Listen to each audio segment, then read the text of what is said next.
Welcome back for another episode of Sales Pipeline Radio. Time to swim out into that sea of ideas. Grab your board. Let's see if we can catch a wave. As we wave at the flag this weekend here. Happy 4th of July weekend, Matt. Happy 4th of July to you. How was your 4th of July? Well, let's time shift forward, and I'll project into the future here. We're actually recording this one in advance, so I don't know yet. Oh, you just gave it away. We were going to have a whole lot of fun pretending that this happened the day after. I mean, there's all kinds of things that could happen. So, yeah, so we we can say, what a wonderful day, and there's an earthquake in California or something. It was beautiful. The fireworks. Oh, my God. They were huge. They were colorful. They were in the air. It was amazing. Yes. Well, thank you for joining us for Sales Pipeline Radio. We are normally live every week Thursday at 11:30 Pacific, 2:30 Eastern. The week of 4th of July 2018, OC Talk Radio, our great producer, Paul, he's taking the week off.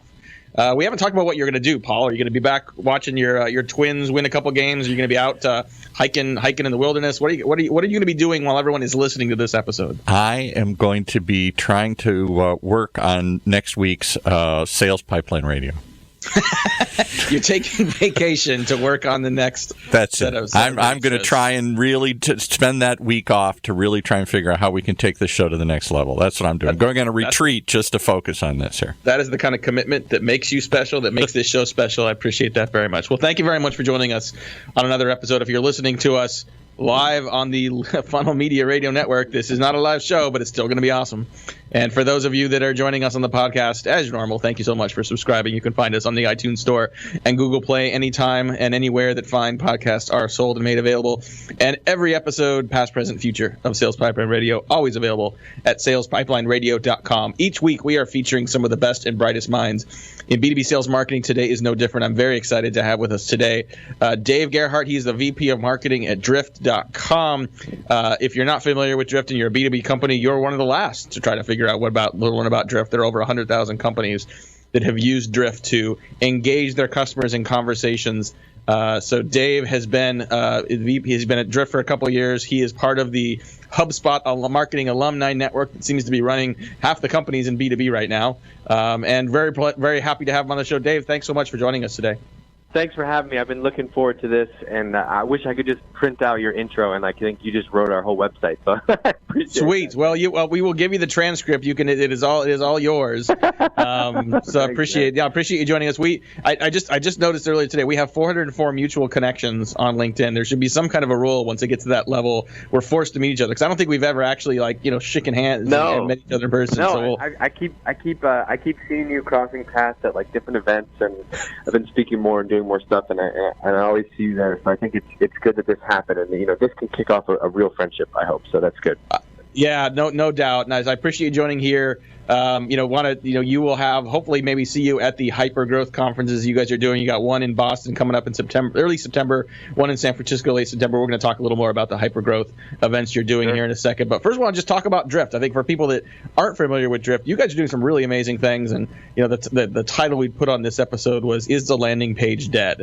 And for most marketers that rely so heavily on forms and landing pages, that may sound a little scary. But talk about the perspective you guys have and what you're doing to create more conversations with your prospects. You nailed it. And I think what's happened is over the last 5 and 10 years in marketing, we've just gone so far the other way where we don't actually want to talk to people. We want them to open our emails, click on our links, go to the landing page, fill out a form, register for my event, register for my webinar, register for my whatever. And the reason that Drift even exists in the first place is because just things have changed in the market. Companies don't have all the power anymore. Me as a consumer, I just think how I buy, the products that I buy, I talk to my friends. I do this thing all the time. I don't know if you do this too, Matt, which is I tweet out hey, does anybody have any experience with blank? And I'm a marketer and I have using a million technology tools, and I'm just so skeptical of salespeople and people trying to sell to me that that's how I buy. I like to Google stuff. I'll go read a review on G2 Crowd, and then I might engage with a salesperson. So what we're seeing is a website, a business's website, especially B2B, is oftentimes the last place somebody goes when they have a question about your product or service. And so that's shifted the balance of power from the company, who used to be able to lock everything down and say, hey, fill out this form, and then we'll talk to you, to now the customer has all the power, the potential buyer has all the power, and so we needed to build a product that put the hands in the power of the customer, but allowed the company to get everything that they need to, generate leads and book more meetings. And so the reason, to me, I think the reason Drift is taking off is, not because we have a great product, which is a piece of it, but it's because it's just the timing is just so right in the market now, where buyers are fed up with the traditional way of doing marketing and sales. They have a couple very specific questions they want answers to, and it's the perfect match between the company and the customer. Talking today on Sales Pipeline Radio with Dave Gerhardt. He's the VP of Marketing at Drift, and at the top of your LinkedIn bio, underneath your sort of title and your experience, it says Drift is the new way businesses buy from businesses. But based on what you just said, it almost sounds like this is the new way people and businesses buy from people and other businesses, right? Where we think of B2B as business to business. Well, it's really kind of people at those companies selling to each other. I've heard it described as P2P, people to people. Tiffany Bova, who's an evangelist at Salesforce, has been calling it B2E, business to experience. That the experience you have is a huge part of the product that you're buying. And I think that experience starts before you buy. It starts with the experience you have when someone comes to your website, when they interact with you. Talk a little bit about like the shifts you're seeing in how people are engaging, especially like with younger generations coming into companies and really sort of changing the communication habits, not just inside companies, but between companies and their vendors. Yeah, I mean, I think that what you said, like the way, and what's interesting is you look at the data, it's not just younger people now, it's everybody. We are all used to communicating. I just think of my day. I spend half my day on Slack and then half my day on iMessage. iMessage is where I talk to my wife and my mom and my friends and family, and Slack is where I spend all of my time at work talking to the people on my team. And I think what that's done is it's basically just reset expectations as a consumer. Like we all expect to get real-time answers from a business, and then when you can't get them, it's super frustrating. And so that's really a key piece of this is the real-time element. The other thing is there are just more buyers inside of a company than there ever were before. Like, granted, if you're at a bigger company, there is still like a procurement process and to get on a new vendor. But like, I just think about the marketing team at Drift. Everybody on my marketing team has a credit card, and for basically anything under $1,000 a month, they can pretty much just swipe that and go buy something. And so like, there are also more buyers inside of a company. And so it's all about removing friction. And that's where people start to get a little scared, because they're like, well, Dave, if I remove friction and I give people all the keys here, like, how am I going to track this? How am I going to score it in Marketo and then sync it to Salesforce? And how am I going to route it the right way? And so those are all the hurdles that we're helping people, get over with what we're doing with Drift. But I think what happens is once you get like a taste of that, a taste of having conversations with the people who are on your website, we think of it a lot as like your website is the equivalent of a brick and mortar store. You're a B2B company. You don't really sell things in a store, so you have a website. And if somebody came into your website, came into your store, you wouldn't ignore them. You'd say, hey, let me know if you have any questions. I'm here to help. And so we've just seen like something as simple as doing that on your website can be so powerful in changing the way that people are communicating with your business. I would agree with you. I think that the devil's advocate I've heard from some people is that they will say, well, that's what my forms are for. They can click the, contact us button. They can click the download a page button. They can click fill this form out for a demo. And so I think a lot of what you're, I think, sort of facing is that status quo and getting people to think differently about something. Talk about what that's been like as you engage with the market, and especially move past the early adopters to those that, you may be facing not just the status quo, but a little fear of the unknown. To your point earlier, the fear of giving up on, having something you can track that is a form fill and having something that might be a little less trackable, but potentially more valuable.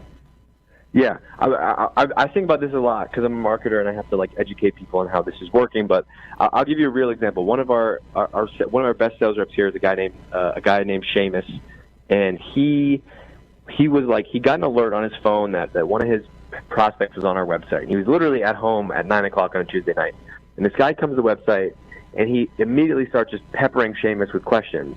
And that alone was like, you don't get that with a form. It's not just about the conversion rate of a form versus conversation, but how do you ask questions in a form?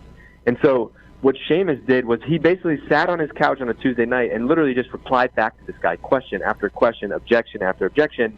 And the guy ultimately ended up saying, okay, great. Can you talk at 10:00 tomorrow? Give me a demo. He gave him a demo. He signed on for basically $5,000 a month.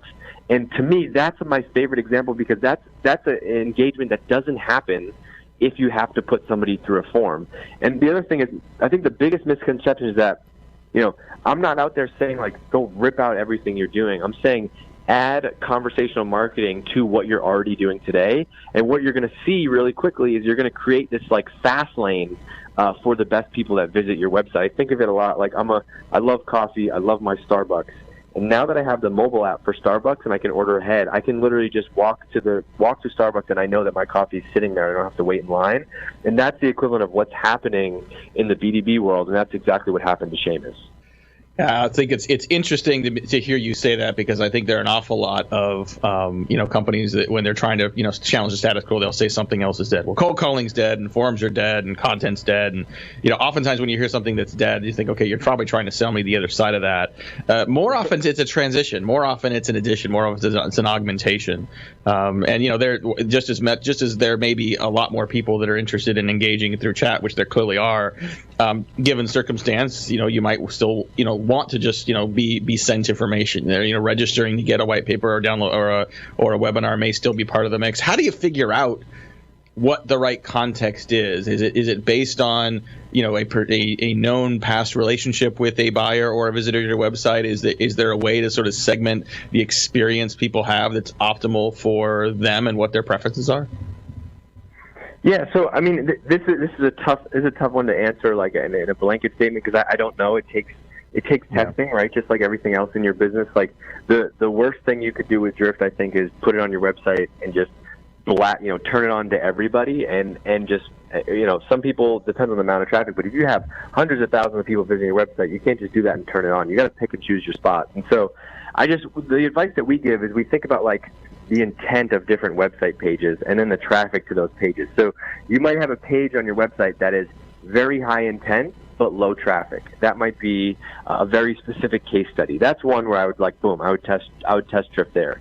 Now, you also might have a very high intent page that's very high traffic, which is your pricing page. And so there I might start with a bot that's going to answer 5 or 6 questions for me as opposed to me having to do it myself. And so I think it's really unique to each business, but especially in B2B, there's like a couple really familiar spots that a lot of people have on their website, whether that's the get a demo, get a demo or request a trial button, or contact sales, the pricing page, the blog. There's a couple really specific use cases that most people start with, depending on the type of business that they have. Talking to Dave Gerhardt today on Sales Popularity, who's the VP of Marketing at Drift.com. Before we take a quick break here, let's talk about hypergrowth. I think you guys did this conference last year. It was a huge success. There was tons of people that were excited about it, that were commenting, and lots of social buzz around it. So this year you're doing it twice. It is the world's fastest growing marketing and sales conference. Your words, not mine. I'm just reading your website here. You've got one coming up in September 4th in Boston. Some amazing speakers for that. September 24th in San Francisco. Quite honestly, because looking at the speaker list, and you could attend both, and there's not a lot of overlap, and some great speakers on both. Talk about what it's like to run a conference like this, and talk about what you're most excited about for these that are coming up here just in a couple months. Yeah, I mean, I like last year when we did Hypergrowth, it was crazy and it was a ton of work, and then you don't know what to expect until that day, and then the second we hit 9:15 that morning, 10-15 minutes into the event, I was like, wow, this is all of the stress and fear of events were completely worth it, because there's just something about, especially as a marketer, there's something about getting people together in person. You don't get that response. I love doing webinars because it's very close to an event. I love speaking because you're actually out in front of real people.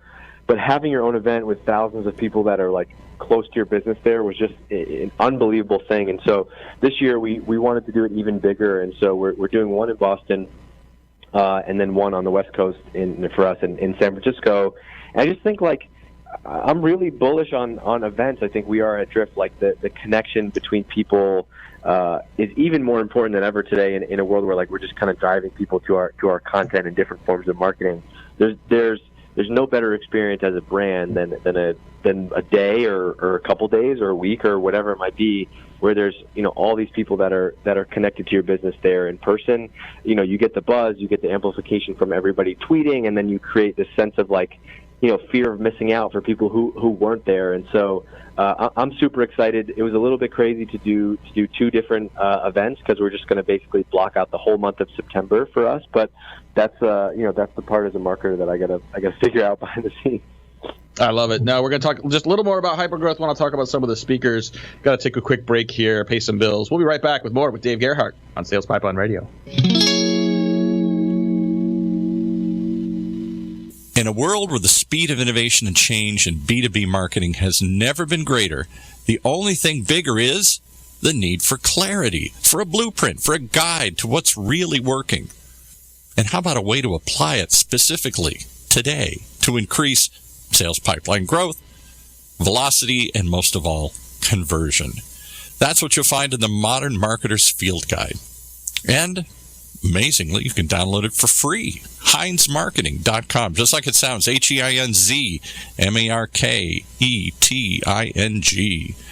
It encompasses the entire sales and marketing cycle, but in quick bursts with lots of specific, actionable ideas, strategies, tactics you can put to work right away, like today. The loaded table of contents helps you narrow in and tackle a problem. And it's something you can come back to over and over again as a reference guide.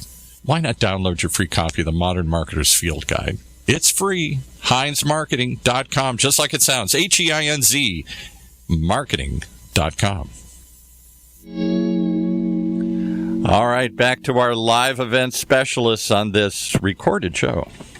You never know. This is it live? Is it recorded? What happened to the fireworks? They're amazing. Well, thanks everyone for joining us on this special edition of Sales Pipeline Radio, recorded for your holiday week listening pleasure. We've got listeners, Paul, all over the world, and especially in North America. So those of you that have just celebrated the 4th of July, for those of you a couple days before celebrated Canada Day, hope you were safe but enjoyed some time with family and some barbecue and beer and whatever else you like.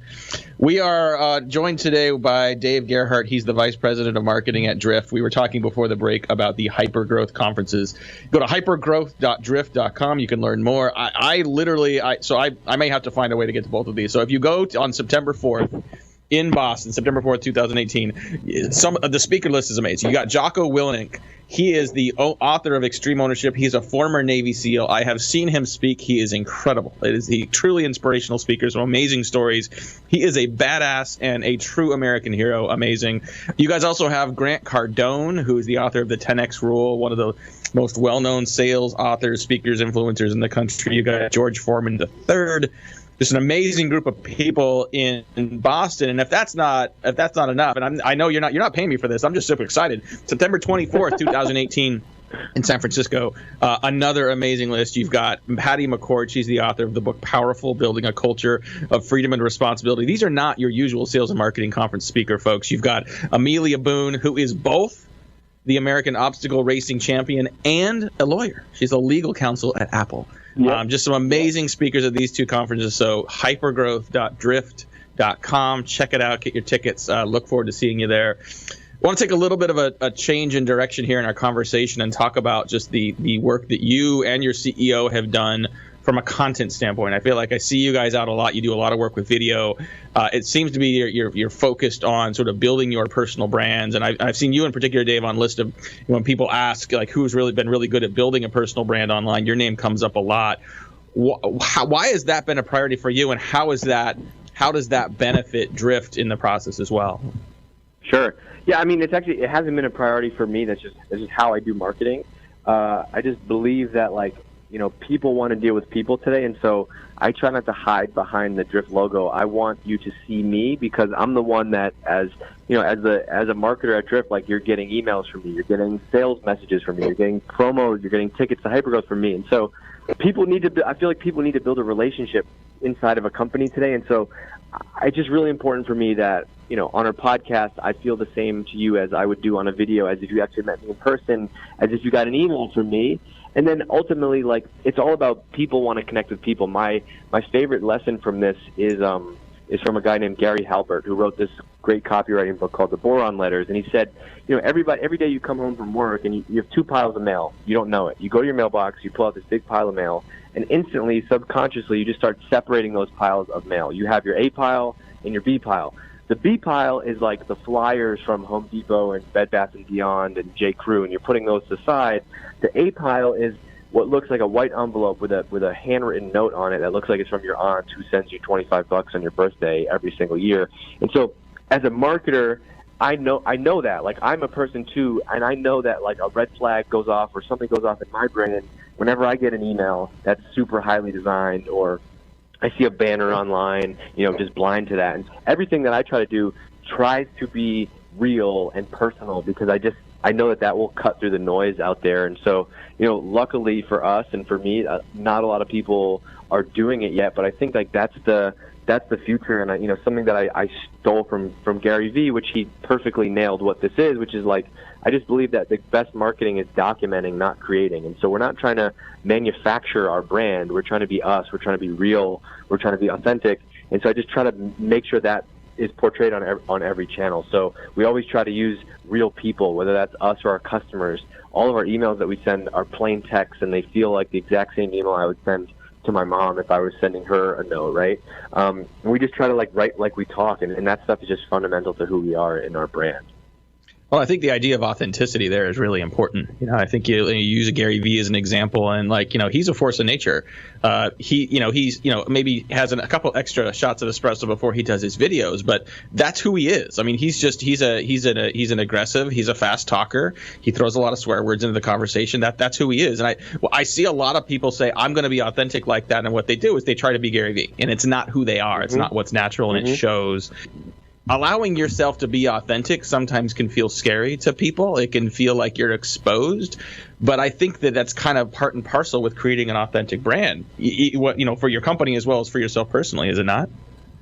Yeah, I think you have to be exposed. Like, you there's a great book called "Let My People Go Surfing" by Patagonia's founder Yvon Chouinard, and he said their whole brand is to be us. Our brand is us. It's real people. They're like, we don't try to create a fictional character like the Marlboro Man, for example. We're us because it's easier to write fiction, to write nonfiction than it is to write fiction. So your question about authenticity, you can't, like, try to be Gary Vee, or you can't try to be authentic. You have to be who you are, and so you have to just be you. And that's more important than ever today, because buyers are just more skeptical than ever. And so, like, even if I have a typo in an email that I send, I'm like, I stand by it, because I'm like, oh yeah, sorry, there was a typo, because I wrote it. I'm a real person. Like, we all have screwed up like this. And so I think it's an element that is super important today, because I'm thinking about marketing and sales alone, right? There's 7,000 companies in this space. And so for us at Drift to think that we're going to compete because we're going to get, more people to fill out forms than another company, or because our logo is better, or because the colors on our website are cooler, like, that's just not going to happen. There's too much noise out there. And so the only way that I think we can win is by being real and authentic. And so maybe you're shy and you're introverted. You don't have to do, like, the selfie LinkedIn videos that I'm doing, but maybe you have a podcast, or maybe you have a blog or a newsletter that you get personal in. So it doesn't always have to be, like, authenticity doesn't mean be Gary Vee. It means be authentic to who you are and to what your brand is. I agree with that. Dave Gerhardt, VP of Marketing at Drift.com. Dave, you've been at HubSpot. You've been at Constant Contact. I mean, you've seen quite a bit in the last few years in the evolution of marketing. What are some things that you think have changed the most for the better for marketing over the last 3 or 4 years in particular that you're taking advantage of at Drift, or that you see having a bigger impact for marketers and sales teams moving forward? I think that, for me, there's so many channels that you can be creative as a marketer, right? There's not just like, it's not like you just have your website and you just have email. You have Instagram, you have Snapchat, you have video, you have YouTube, you have your website, you have social, you have email, you have every channel under the sun, direct mail, whatever you want. And so, like, I think that there's a new era of, like, being creative in marketing again, where for a couple years, like, probably the better half of the last decade, like, we shifted too much into robot marketing mode, which is like, everything's got to be a spreadsheet, everything's got to be a funnel. Whereas now, like, the funnel has kind of gone away because there's so many different channels out there and people can find out information. You can't force people through this linear funnel. So I think the things for the better are more channels. But honestly, for me, the thing that I've been paying attention to the most is people. Like, the thing that I've seen, like, through Constant Contact, through HubSpot, through Drift, the technology has changed, but people haven't. And you're still trying to, like, win the hearts and the minds of the people that you're trying to sell to. And so I spend more time going back and, like, reading old school copywriting books and psychology books and really trying to understand people and just observing how people act and behave online than I do trying to keep up with marketing technology, because you're always going to be able to figure out marketing technology. Companies have to publish guides and videos and research, but if you can really understand people then the rest of the marketing, the rest of the marketing stuff, whether that's technology, tools and technology, like that's going to be easier to you if you can really understand how to get to people. Running out of time here with Dave Gerhardt, as we always do at the top of the hour here on Sales Pipeline Radio. Last question for you, Dave, before we let you go. You've referenced a number of books that you've read that have influenced you, and I'm curious, in your career thus far, who are some of the people that stand out, either authors, speakers, mentors? They can be people dead or alive. Who are the people that have most inspired you that you would encourage other people in marketing to go and check out? Yeah, so, I mean, this one, it's going to sound cliche, but to me, it's Steve Jobs. And I think a lot of people say that because everybody's using Apple devices, but I don't think a lot of people have actually gone back and studied what he's done. And so for me, like, I always go and watch, if you're listening to this, go and watch the 2007 Steve Jobs iPhone keynote. And that is the only thing you need to know about how to speak on stage and how to, you'll never worry about creating fancy slides again if you just watch that. I go back and study Apple and those ads. I'm obsessed with Nike and Phil Knight and his marketing strategy. They have some amazing copywriting and storytelling that they've done from when like Tiger Woods first came on the scene, and his whole like Welcome World, Hello World campaign. There's so much stuff that I want to dig into from there. But on top of that, I'm mostly obsessed with people that are dead now, which is like, David Ogilvy, Eugene Schwartz, some of the best copywriters of all time. That's where I spend most of my time studying. Well, we are out of time as usual at the top of the hour here. Thanks so much for our guest, Dave Gerhardt, the VP of Marketing at Drift.com. Check out hypergrowth.drift.com if you want to just check out an amazing conference in September this year, East Coast or West Coast. We'll be back next week live again, 11:30 Pacific, 2:30 Eastern for another episode of Sales Pipeline Radio. For my great producer, Paul, my name is Matt Hines. Thanks for joining us again on Sales Pipeline Radio. Sales Pipeline Radio brought to you by the good folks at Manheim Marketing, ever-growing funnel radio network for listeners like you.